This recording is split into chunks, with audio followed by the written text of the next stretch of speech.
La reforma de 1977 ofreció un nuevo cauce para el desarrollo de la vida política. Quizá los promotores de esa reforma no estaban del todo conscientes de los alcances que tendría en la vida política nacional. La transición democrática, puede decirse, se inició con esa reforma. Nuevos partidos obtuvieron su reconocimiento legal.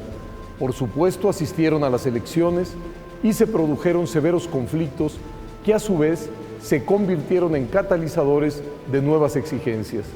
Todo ello en medio de una de las crisis económicas más agudas de que se tenga memoria.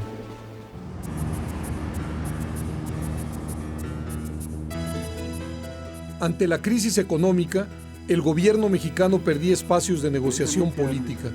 Sin éxito económico, el gobierno ya no mostraba la efectividad de años pasados.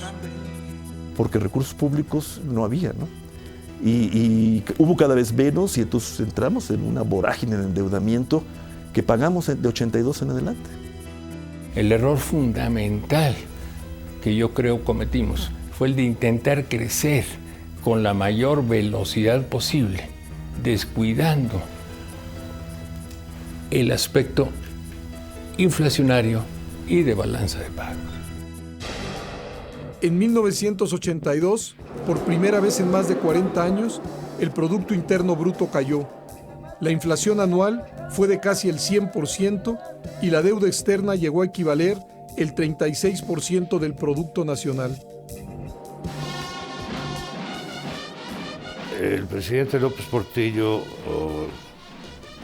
nacionalizó la banca comercial e impuso el control de cambios. Y estas medidas incrementaron todavía más el ambiente de desconfianza y el ambiente de aversión frente al gobierno. Entonces,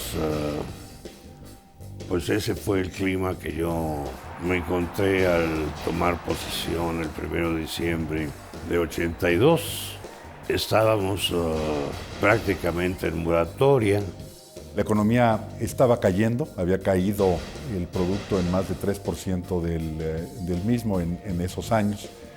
Y había una enorme variabilidad de precios relativos, el tipo de cambio dando de brincos por todos lados, acaba de ocurrir la estatización de la banca, en fin, todo muy complicado. Yo estoy seguro que la crisis de 1982 fue el primer momento de quiebre y de quiebra del sistema político mexicano. La decepción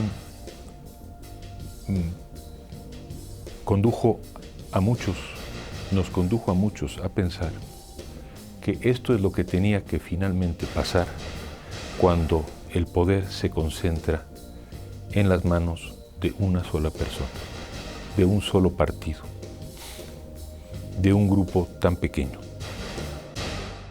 Protesto guardar y hacer guardar la Constitución. Miguel de la Madrid llegó a la presidencia en una elección diferente a la de su antecesor.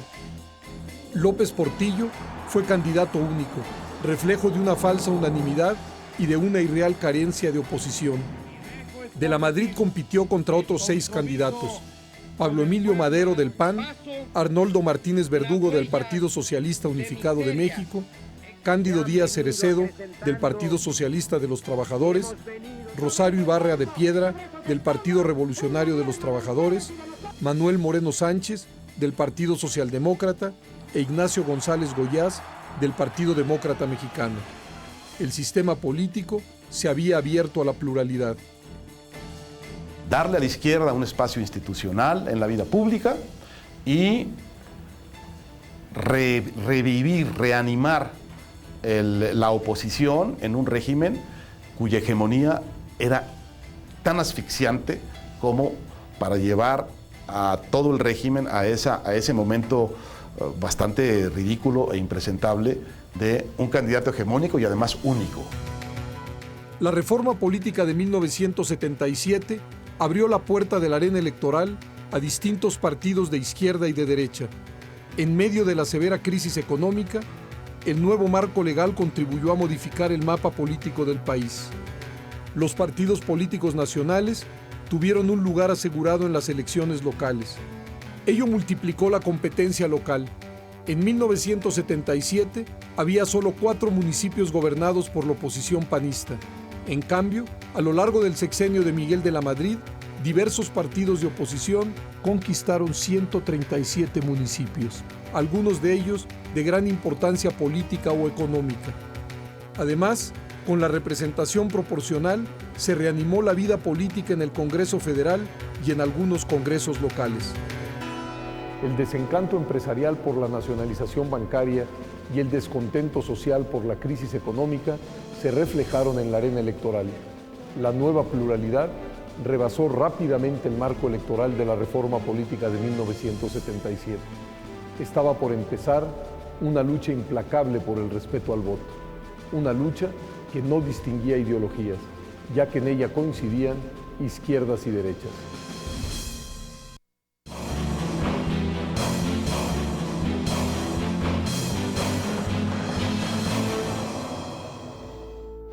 Acción Nacional seguía siendo el partido de oposición más fuerte. Su ideario era de derecha. A esa corriente se sumó el Partido Demócrata Mexicano, que había obtenido su registro gracias a la reforma política de 1977. Por ser el más antiguo y activo de los partidos que contenderían en las elecciones y por contar con una apreciable base urbana, el PAN centró su lucha en la defensa del voto.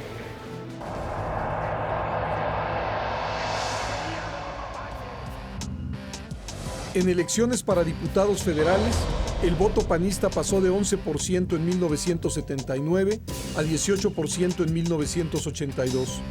Este resultado coincidió con el inicio de la crisis económica. En elecciones locales, el crecimiento del PAN fue más visible. A partir de 1982, Acción Nacional logró victorias muy importantes. Si en 1980 el PAN había obtenido solo 7% del voto en elecciones locales, en 1983 ya obtenía casi 19%. Era esta idea muy panista de que el cambio político, la democratización del país, iba a empezar en el municipio. Esta es una idea muy del pensamiento social cristiano de González Luna, y la estrategia histórica del PAN, pues se observa evidentemente esta vocación municipalista y federalista. Los primeros candidatos del PAN no fueron al Congreso de la Unión. El desafío sigue siendo enorme. Es análogo en lo económico a tiempos de guerra. El destino de la nación está en juego. En 1983 ya era patente el arraigo y el despliegue político del PAN en las clases medias de las ciudades, sobre todo en el norte del país, que había sido muy afectado por la crisis económica. En 1983, los efectos de la crisis se dejaron sentir con toda su intensidad. El tipo de cambio libre alcanzó los 162 pesos por dólar como resultado de las transferencias al exterior para el pago de los intereses de la deuda. Ese año de 1983, la inflación volvió a ser altísima, de más de 80%. El salario mínimo se contrajo casi 30%. Ante esta situación, en ese año se registraron más de 9,000 huelgas. Además, en cada acontecimiento, los obreros presentaban una solicitud de aumento salarial y de aumento de los salarios mínimos. Y claro, invocaban razones muy de peso. Estábamos en un ambiente de aumento constante de inflación. Los efectos de la elevada inflación y de la devaluación del peso se resentían con más fuerza en poblaciones de intenso intercambio de bienes con Estados Unidos y en donde cruzar la frontera es parte de la vida cotidiana. El gasto público se redujo enormemente. Entonces, ¿qué se vino? Pues bueno, una situación terrible en la base social, paros cívicos nacionales, agitación en todos lados y obviamente empezaron a votar en contra del PRI. Naturalmente, el descontento llegó a la arena electoral. Grupos empresariales y cívicos que habían estado en contra de la nacionalización de la banca y que estaban muy insatisfechos con la situación económica, se sintieron identificados con el PAN. En esos años de los 80s, lo que ocurre es que por la crisis política y económica que vive el país, hay un gran malestar, yo diría un gran despertar en la clase media del país. Al aumentar considerablemente su presencia electoral y al ganar más responsabilidades de gobierno, el PAN experimentó importantes cambios como partido político. Los primeros años del panismo se dedicaron muy explicablemente a la siembra de ideas. Fueron madurando las mismas y en los 80s, bueno, pues ya era el tiempo adecuado para asumir una actitud más enérgica de mayor confrontación. A lo largo de los años 80, el PAN dejó de ser un partido testimonial, puramente doctrinario, para asumir nuevos objetivos y nuevas actitudes. Al interior del PAN, un grupo pugnaba por dar un giro a la política del partido. La influencia de los nuevos miembros fue más fuerte en el norte del país. El ascenso dentro del PAN de estos nuevos militantes fue resultado del prestigio que tenían en sus comunidades y los recursos económicos que disponían para las campañas electorales. Los neopanistas son un poco la derivación, la corriente que se inicia con Chello en ese momento. Cloutier es el neopanista por excelencia y los neopanistas son los empresarios que deciden, optan por la participación política a través del PAN. Pronto, más y más candidatos postulados por el PAN provenían de grupos sociales que se habían movilizado a raíz de la crisis económica de 1982. Los neopanistas empezaron a conquistar comités estatales, a cambiar a los tradicionales jefes que habían emergido de la sociedad espontáneamente, que habían hecho su carrera política dentro del PAN, por muchos que habían estado haciendo un trabajo en los comités, más bien en las cámaras empresariales, en las Concanacos, en las Comparmex, etc. Quiero hacer una declaración de guerra. El sinaloense Manuel J. Cloutier se convirtió en la imagen emblemática del nuevo panismo, caracterizado por no rehuir la confrontación con el gobierno y por hacer de la vía electoral una auténtica ruta hacia el poder público.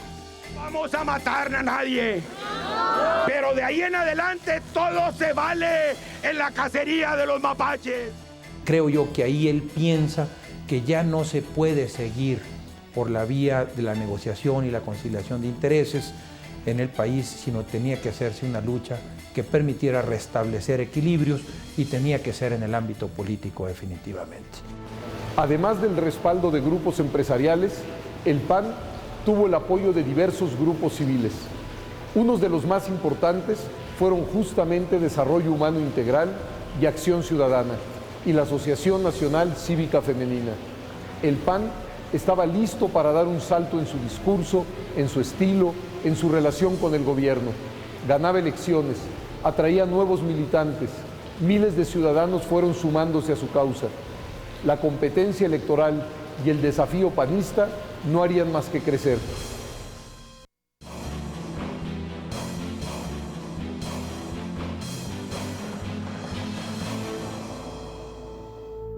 Que los votos cuenten y se cuenten fue el objetivo que se planteó el PAN al inicio de la década de los 80s. Para conseguirlo, acudió tanto a la defensa de la legalidad como a la movilización de la sociedad civil.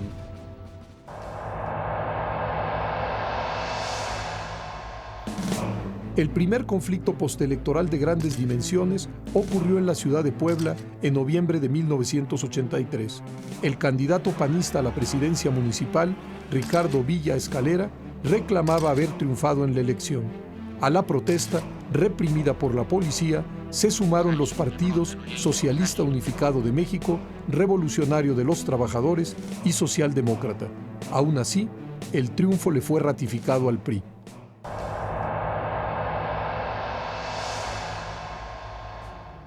En 1983, Acción Nacional había obtenido triunfos inéditos en las elecciones municipales de San Luis Potosí, Durango y Chihuahua, pese a que las condiciones de competencia eran muy desiguales. Eran épocas en las que en las campañas había toda una maquinaria de Estado que operaba en contra de los partidos y de los candidatos de oposición de muchas formas. En 1983, el PAN ganó las elecciones municipales de dos de las principales ciudades de Chihuahua, la capital y la fronteriza Ciudad Juárez. El problema de la caída del peso, imagínense usted lo que significó que las poblaciones fronterizas que viven del intercambio constante, de repente su nivel de vida se va al suelo, el peso se devalúa y si tienen que estar haciendo transacciones en la frontera, bueno, pues es una indignación general en toda la frontera, no nada más en Chihuahua. En Chihuahua perdimos las elecciones municipales, los municipios más importantes.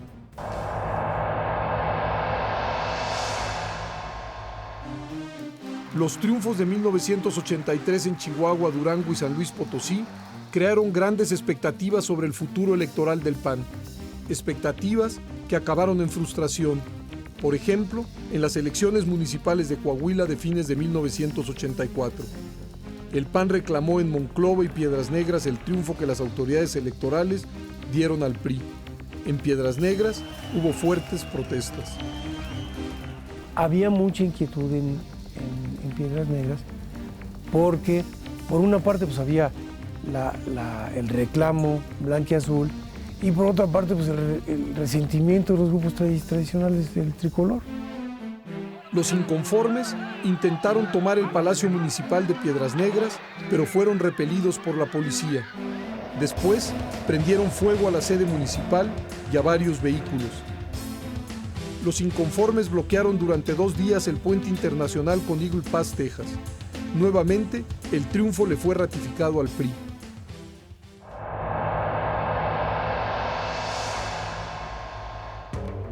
Los acontecimientos de Piedras Negras no acabaron con las expectativas electorales panistas.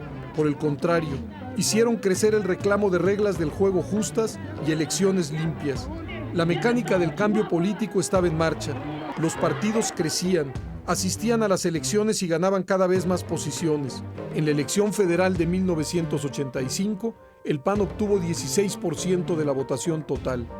Y si bien los candidatos panistas a las gubernaturas de Sonora y Nuevo León no ganaron, ahí contendieron 2 hombres muy combativos, Adalberto Rosas y Fernando Canales Clarión. Ambos encabezaron fuertes protestas por los resultados electorales. Hubo todos los métodos prevalecientes en aquel entonces para tergiversar el resultado electoral. El resultado oficial fue que ganó el PRI y perdió el PAN. Decidí convocar a manifestaciones de protesta. Cuando ya todas las instancias legales estaban perdidas, abrí en la macroplaza frente al Palacio de Gobierno del Estado. Ya estaba aquello lleno y con una energía y un enorme entusiasmo. Y estando el mitin por concluir, salió una oleada de policías del Palacio Nacional disparando bombas de gas lacrimógeno, dispersando con la fuerza aquella multitud que estaba reunida. Las protestas siguieron con marchas como la del silencio, donde fue presentado el cadáver de la democracia. También hubo bloqueos y amagos de huelga, pero no se revirtió el resultado electoral que favorecía al PRI. En Sonora, mientras tanto, el PAN obtuvo casi el 28% del voto total y se repitió la misma historia. Un agudo conflicto postelectoral que era una llamada de atención sobre lo caduco de las leyes en la materia. Protestas realizadas por las vías legales, pero también por caminos extrainstitucionales. Había un desfasamiento en los primeros años de la transición democrática de México entre lo federal y lo local. Porque con las instituciones electorales que teníamos en los estados y con los sistemas jurisdiccionales que se tenía, no había tribunales electorales, era muy difícil que la controversia electoral y sobre todo postelectoral tuviese un cauce legal. De ahí que muchos se sintiesen orillados a recurrir a acciones poco convencionales para defender el voto, como la desobediencia civil. Pudimos haber recurrido a la violencia para enfrentar la violencia que se ejercitaba sobre nosotros. No creímos conveniente, Más bien tratamos de seguir la línea de la resistencia pacífica, de la desobediencia civil, al estilo de un Gandhi o de un Martin Luther King en los propios Estados Unidos. Vía a la que se sumó el trabajo del PAN en el extranjero.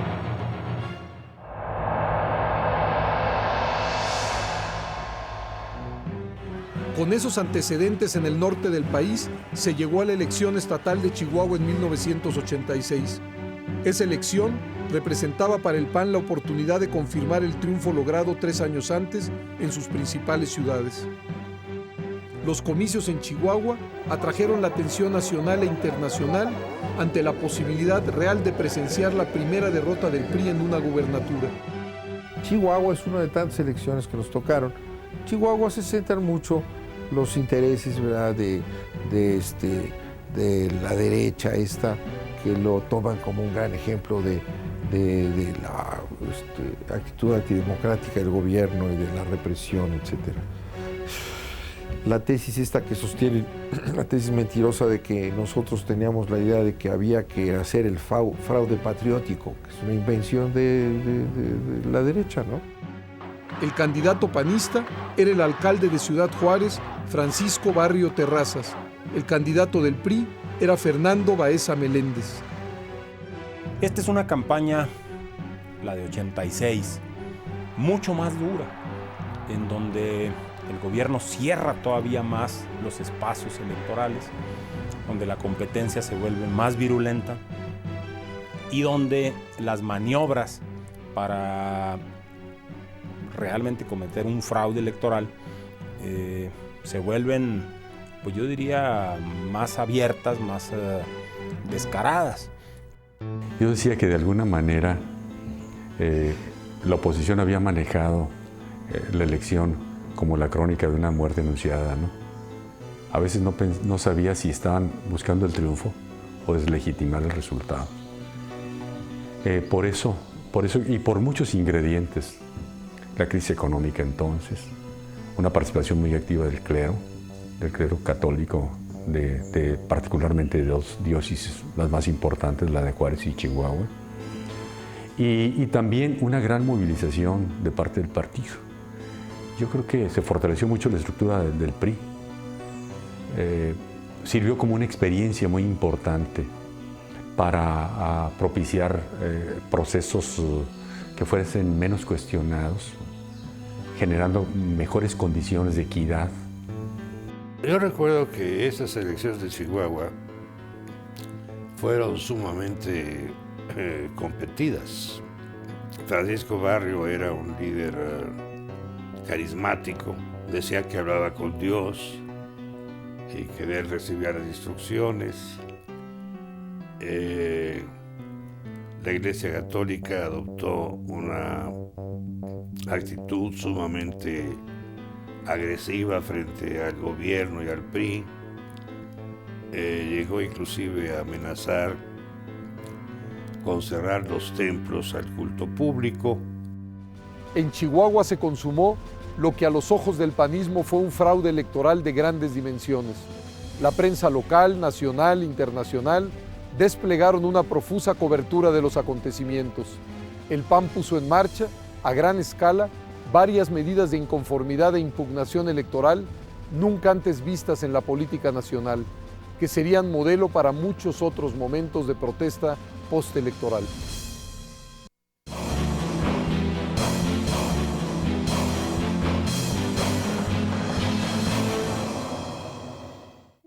En Chihuahua, en la elección del 6 de julio de 1986, se vivió una reñida contienda.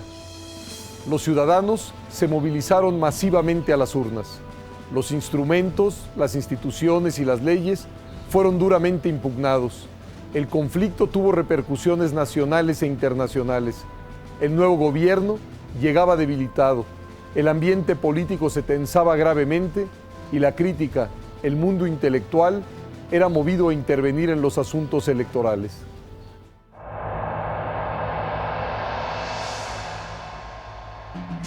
Chihuahua fue un momento simbólico importante porque fue el primer momento en que el PAN pareció ganar una gubernatura, lo que hoy suena normal, pero entonces era un escándalo para la cultura oficial.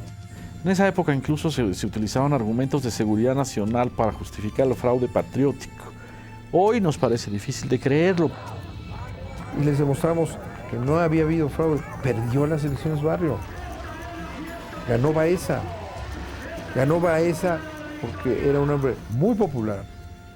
Hizo un gran gobierno y se los demostramos que hubo el voto verde y que el partido se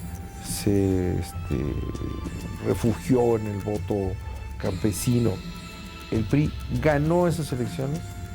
El libro blanco lo tengo todas las actas. Al cabo de una jornada electoral tensa y concurrida, el PRI anunció su triunfo en la noche. Los priistas proclamaron que su candidato, Fernando Baeza, había ganado con más de 400,000 votos. Nosotros teníamos el número de votos suficientes en las constancias en que se cuentan los votos del recuento, donde documento en donde se hace el recuento y se acredita ese recuento, firmado por los representantes de Acción Nacional en número suficiente para superar la votación de ellos. Esas constancias nosotros le sacamos copias y las exhibimos en la plaza pública de Chihuahua, que es la capital del estado. Se dijo entonces que Barrio Terrazas había obtenido más de 230,000 votos. Logramos, pues, que el país supiera que había habido un fraude, claramente.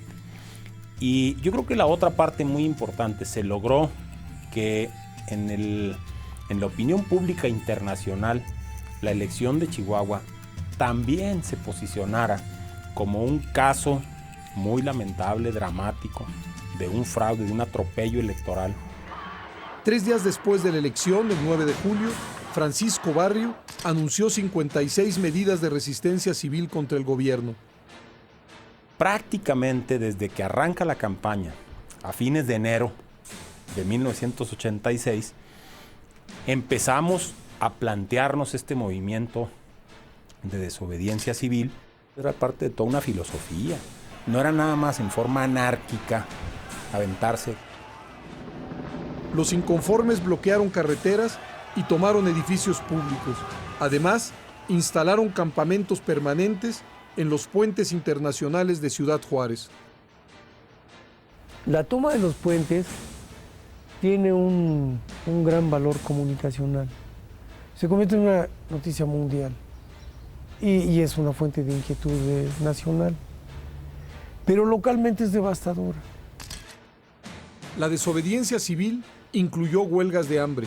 Una de ellas fue la sostenida durante 41 días por Luis H. Álvarez, en ese entonces presidente municipal de Chihuahua. Fue el jefe estatal del PAN que me visitó y me dijo, mire, usted dice estar luchando a través de esto para que no haya violencia. Pues yo le garantizo que en el momento que usted muera, va a haber una revuelta. Va a ser contraproducente. Eso fue lo que me movió. Y luego me había visitado Alberto Castillo. Ahí, ya cerca de los 40 días. Y me dijo, oiga, no entregue la vida así, de un solo golpe. Entréguela a plazos. Recuerdo que se puso en huelga de hambre Luis H. Álvarez, un hombre muy respetable. Le tengo un gran respeto, ha tenido acciones importantes en la vida democrática del país. Si hay muchos actores, uno de ellos es él. Se puso en huelga de hambre en el kiosco de la ciudad de Chihuahua en contra del fraude que alegaba, y el obispo, alguno de estos dignatarios, le iba a dar la comunión todas las mañanas, preparándolo para irse al cielo, cuando supuestamente si se suicida pues iba a ir al infierno, ¿no? Por primera vez, la iglesia local jugó un papel muy activo y abierto en el conflicto postelectoral. Allí pues nosotros teníamos información, buena información, confiable, ¿verdad?, de que había habido fraude y cierta violencia también en las elecciones. Eso fue pues un motivo para que nosotros, viendo esa injusticia, esa opresión, no pudiéramos callarnos. La creciente búsqueda de democratización de la sociedad mexicana va penetrando también a la propia Iglesia Católica. Esa búsqueda se expresó en Chihuahua con mucha fuerza. Se llega al extremo de decretar por el señor arzobispo Adalberto Almeida un cierre de templos como una muestra, él le llamaba una muestra de duelo ante el crimen, ante el delito social que se había cometido en contra de la población del estado de Chihuahua. Enviaron de allá de México también a un delegado para que viniera a platicar con nosotros. Y yo le dije a ese delegado precisamente eso. Dije, nosotros vamos a obedecer al Santo Padre. Si el Santo Padre dispone, correcto. Nosotros no omitimos la Santa Misa. Una ofensiva de derecha integral, en donde estuvo también metidos algunos dignatarios de la iglesia de Chihuahua, alentando al PAN con una participación directa en las iglesias y todo, alentando al Partido Acción Nacional abiertamente. ¿Qué tenía que ver el conflicto político con el negarle los sacramentos a los propios católicos? La elección de Chihuahua logró que intelectuales muy destacados voltearan sus ojos y planteamientos a la arena electoral. Sí, frente a la cobertura de los medios de comunicación nacionales e internacionales, frente a las presiones que hacía la Iglesia Católica en Chihuahua, algunos grupos empresariales del propio estado de Chihuahua y del país, y de algunos intelectuales que acusaron de fraude aquellas elecciones. Pero todas estas acusaciones no pudieron probarse, porque no había habido el fraude en las magnitudes que se acusaban. ¡Viva Chihuahua! ¡Arriba la democracia! El 24 de julio de 1986 apareció en los periódicos un desplegado con decenas de firmas de quienes representaban la intelectualidad mexicana. Se firmó un desplegado que tuvo mucha circulación en México y en el extranjero, y se configuró, yo diría que por primera vez con toda claridad, la idea de la ilegitimidad del fraude y de el carácter sistemático del fraude en que había estado sustentada toda la dominación hegemónica del PRI. No tuvo consecuencias políticas, pero tuvo consecuencias simbólicas. Después del desplegado, el propio secretario de Gobernación, Manuel Bartlett, convocó personalmente a un grupo de ellos. Hubo una reunión convocada por el gobierno, en particular por el secretario de Gobernación, Manuel Bartlett, a algunos de los firmantes de esa carta. Y recuerdo haber ido a un restaurante de la Zona Rosa con Carlos Monsiváis, con Héctor Aguilar Camín y José Luis Cuevas, si no recuerdo mal, y alguien más. A mí me toca asistir a una cena en donde el secretario de Gobernación nos insiste que hay que entender las razones, que además no hay fraude y tú ya no sabes muy bien qué pensar de lo que está diciendo. Por ejemplo, el entonces secretario de Gobernación, Manuel Bartlett, simplemente justificaba que no era posible que la oposición ganara una elección en un estado fronterizo. ¿Y eso qué significa? Pues es un problema de seguridad nacional. Aparecieron allá unos intelectuales asusados, ¿verdad? Yo los invité a que analizaran las actas y se las entregué. Dicen que hicieron un estudio, creo que andaba Molinaro Orcasitas, obviamente intelectual, panista, ¿verdad? Por ahí lo vemos. Dicen que encontraron el gran fraude. Falso, falso. Y jamás este grupo de intelectuales demostraron nada. Han salido ahí a escribir y decir que encontraron un gran fraude.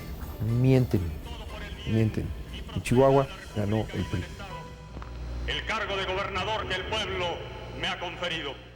Creo yo que los intelectuales, no todos desde luego, pero un grupo interesante, importante, va creando una masa crítica de ideas que desafían al autoritarismo vigente.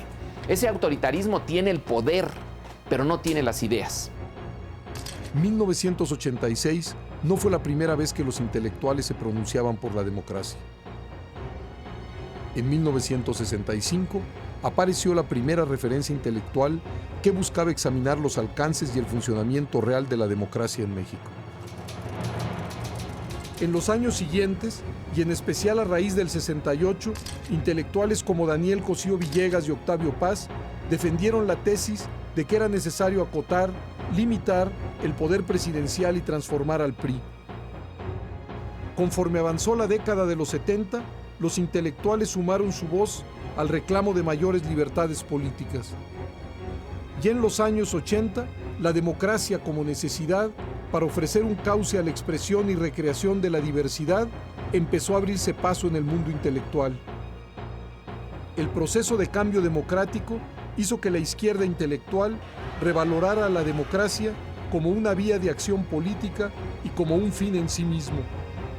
Esa mutación puso en jaque al paradigma revolucionario, hasta entonces hegemónico en la izquierda intelectual. Los intelectuales jugamos un papel como notables, en un momento en donde los partidos eran muy débiles, los medios de comunicación eran también poco abiertos, y entonces sí, la palabra inteligente de un Octavio Paz, de un Carlos Fuentes, un manifiesto de un grupo de intelectuales pronunciándose con claridad sobre algún aspecto de la vida pública, tenía un peso, tenía un efecto político real.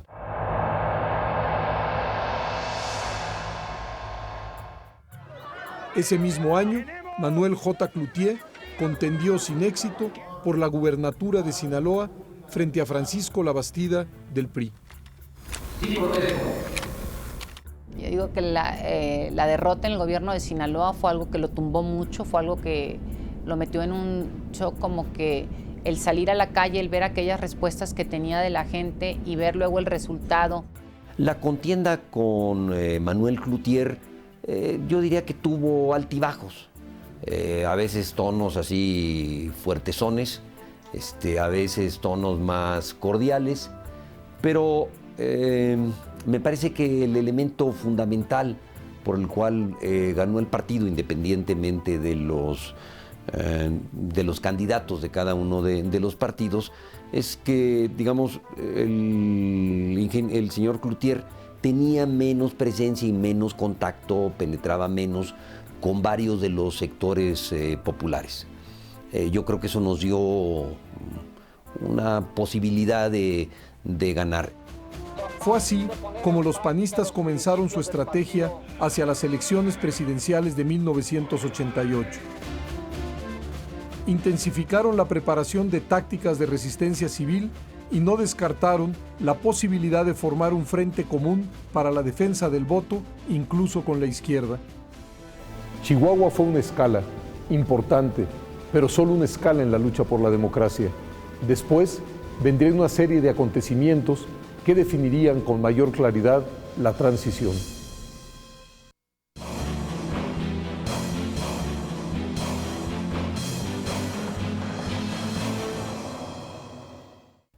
La izquierda política sufrió un importante proceso de cambio.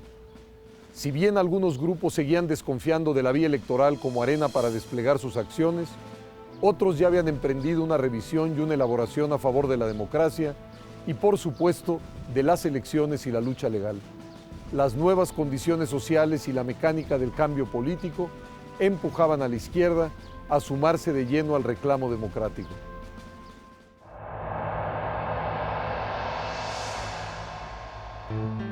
El punto de partida había sido la reforma política de 1977, que, entre otras cosas, legalizó al Partido Comunista. Aquella reforma política propició la entrada de los partidos de izquierda a la arena electoral. Primero el comunista y el socialista de los trabajadores, después el revolucionario de los trabajadores y el mexicano de los trabajadores. Con el inicio de la década de los 80, la izquierda emprendió un proceso de unificación en busca de una presencia social más amplia y de resultados electorales más significativos. Cuando cambiamos el nombre del Partido Comunista por Partido Socialista Unificado, no fue por razones de táctica, no, era porque nos uníamos con otras organizaciones. Y así pues comenzamos a hacer una labor de unidad de acción y después a fusionarse en un solo partido. Por eso es que surgió el PSUM, el PMS, después el PRD, ¿no? Con agrupamientos de distintas corrientes de la izquierda. Un amplio sector, congregado en torno a la figura de Berto Castillo y el Partido Mexicano de los Trabajadores, PMT, se separó del proceso unitario. El Partido Comunista Mexicano era un partido de cuadros y además Berto Castillo no coincidía con las tesis que desde ahí se pregonaban, para él eran muy dogmáticos. El PMT obtuvo su registro en julio de 1984 y participó en las elecciones federales de 1985. En estas elecciones, el PMT logró el 1.5%, lo necesario para mantener su registro. A su vez, el PSUM obtuvo 3.2% del voto.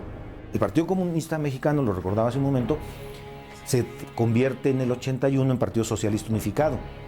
Después, en el 86, se fusionan el Partido Mexicano de los Trabajadores y el Partido Socialista Unificado y dan lugar al Partido Mexicano Socialista. Durante décadas, la izquierda independiente había sido excluida de la arena electoral y su incorporación le abrió nuevas expectativas.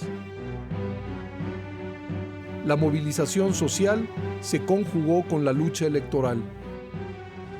Entre 1985 y 1986, dos movilizaciones distintas alimentaron el crecimiento de la izquierda.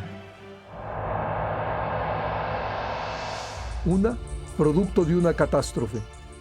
El jueves 19 de septiembre de 1985, un terremoto devastó amplias zonas de la Ciudad de México. La magnitud de la tragedia generó de inmediato una reacción colectiva desconocida hasta entonces en el México contemporáneo. Cientos de grupos de voluntarios se organizaron para participar en las tareas de auxilio y rescate. Compañeros y compañeras de la carrera de biología estaban aplicando vacunas para tratar de evitar epidemias, otros estuvieron tratando cadáveres para evitar descomposición, identificación, una gran cantidad de tareas. El terremoto generó una solidaridad que parecía contrastar notablemente con las acciones del gobierno para responder a la catástrofe. Creo que fallan en la idea del mensaje y en la idea de la convocatoria y en la idea de la descripción de la magnitud. El gobierno estaba insistiendo en que a las 24 horas había que regresar a la normalidad. Y bueno, pues, o sea, ¿cuál normalidad? Sino que la gente está viviendo una tragedia. Fue un ejemplo de solidaridad. La gente se dirigió a los puntos del desastre, tratando de ayudar a remover escombros, rescatar víctimas, llevar alimentos. Fue un ejemplo único en nuestra historia. Inclusive nosotros teníamos que cuidar que ese movimiento social de solidaridad se canalizara en forma adecuada. A veces se malinterpretó esa medida de que no le dábamos rienda suelta al movimiento social, pero lo hicimos en protección a la población misma. Esta tragedia reactivó la movilización de organizaciones populares y propició el nacimiento de otras, sobre todo demandantes de vivienda.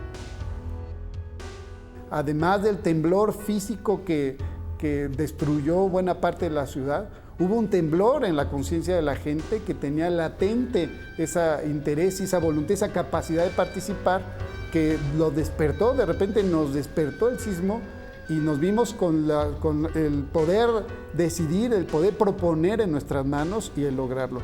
Los sismos es un parto de esta nueva sociedad. Con el tiempo, muchas de esas organizaciones empezaron a confluir con partidos de izquierda.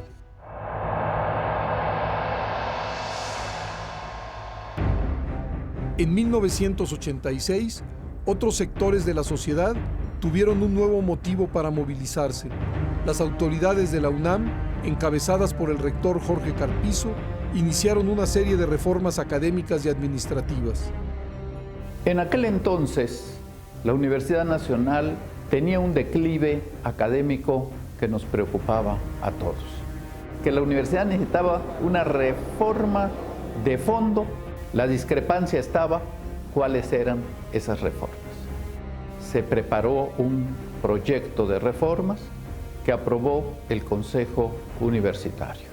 Esto trajo una reacción estudiantil.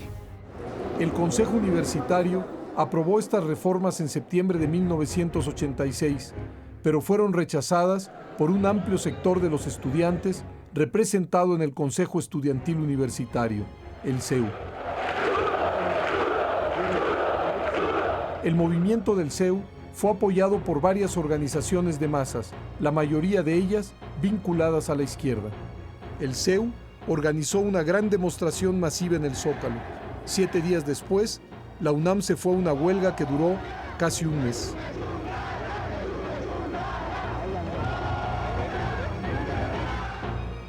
Pero nosotros planteamos que el movimiento había conseguido el apoyo general de la sociedad suficiente para ir a un movimiento de huelga, que además no era un objetivo en sí mismo. La huelga era un mecanismo para obtener las demandas del movimiento. La huelga fue levantada hasta que las autoridades universitarias dieron marcha atrás a las reformas y acordaron realizar un congreso universitario. Las demostraciones sociales tuvieron un desenlace radicalmente distinto al de 1968, es decir, no violento. Hubo debate público, se ejercieron las libertades de expresión y manifestación sin cortapisas, pero la reforma de la UNAM quedó sin efecto. Aún con esa intensa movilización y aún con la catástrofe que significó el terremoto, el flanco más débil del gobierno de Miguel de la Madrid parecía seguir siendo la economía. En 1986, el país enfrentó una nueva emergencia económica. El precio del petróleo se desplomó, la inflación se reavivó, el producto se contrajo y el gobierno estuvo a punto de suspender el pago de la deuda pública. En este contexto de crisis económica, los salarios tuvieron una importante recaída y se volvieron a multiplicar los emplazamientos a huelga. Con el sector obrero continuamente había negociaciones salariales y de prestaciones ante la carrera inflacionaria. Yo les expuse a los obreros que ante la situación tan difícil que teníamos, yo creía que lo primero que había que proteger era el empleo.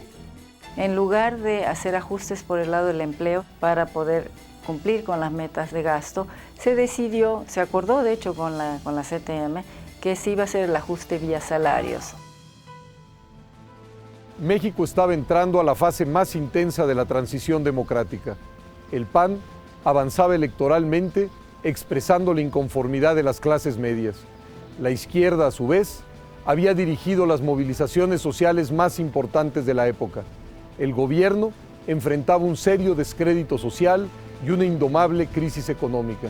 Pero por fortuna, las energías y los conflictos políticos tenían un cauce, el electoral y la lucha por reformas en ese terreno. 1988 sería un año de síntesis de todas esas expresiones, un año que resultaría promisorio y dramático, y que sin duda cambiaría el curso político del país. De eso tratará el siguiente programa de esta serie.